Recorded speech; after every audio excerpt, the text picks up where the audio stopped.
My name is Jacqueline Muthura. I am a gender and inclusive local governance expert with a sustainable development through improved local governance project implemented by VNG in 14 countries. One of the activities that we implement and working with local governments is promoting women participation in local governance and decision making. It is important that women are involved in local governance, and it is important that local governments are promoting women participation because women are critical for sustainable development.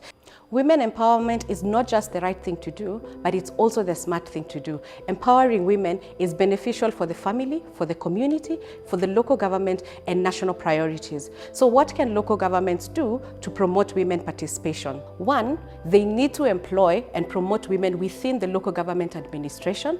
Secondly, they need to develop and invest in gender-responsive services as well as care infrastructure such as water and childcare in markets. They need to actually develop cities that are safer for women so that women can thrive. Finally, local governments need to engage women when they're developing local policies and local laws. This will ensure that the local government is actually responding to the different needs of both men and women. And with this, I believe that we can actually accelerate progress towards women empowerment and gender equality. So one of the policy areas we are focusing on in South Sudan under the SDLG project is the water, sanitation and hygiene.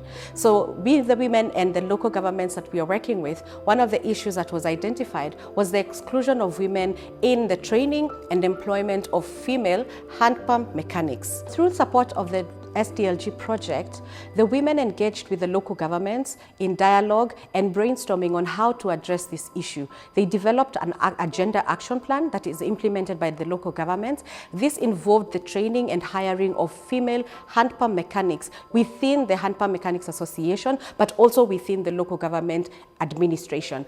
This has actually led to a challenging of stereotypes and the notions that women cannot thrive in male-dominated sectors. We are seeing a lot more respect for women who are working as female hand pump mechanics. We are seeing them taking up leadership within the hand pump mechanics associations, but we're also seeing them engaged even by other organizations to train other female hand pump mechanics, but also to train male hand pump mechanics. So together, when you see women engaging with local governments, when we see local governments taking up the critical role of empowering women and empowering youth as well, we actually see that efforts around gender equity are more sustainable and therefore they are also scalable.